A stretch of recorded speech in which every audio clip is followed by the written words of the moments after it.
Si mañana alguien borra algo en tu cuenta de AWS, sabrías quién fue y cuándo. Con CloudTrail, sí, te lo explico en menos de 5 minutos. Verás que registra CloudTrail, para qué te sirve y cuánto cuesta. CloudTrail es la caja negra de tu cuenta de AWS.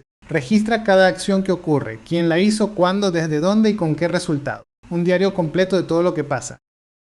La diferencia es enorme el día que algo va mal. Sin CloudTrail pasó algo raro y no sabes ni quién. Con CloudTrail, cada clic y cada llamada quedan registrados con nombre y hora.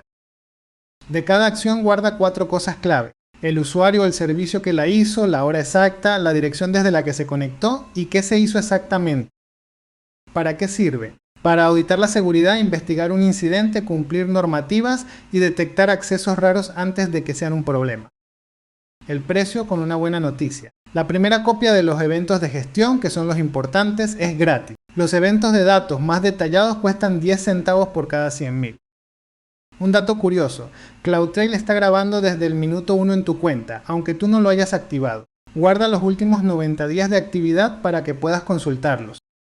Un proyecto para practicar: un detector de cambios peligrosos. Conectas CloudTrail con una alarma para que te avise en cuanto alguien toca los permisos o apaga una medida de seguridad.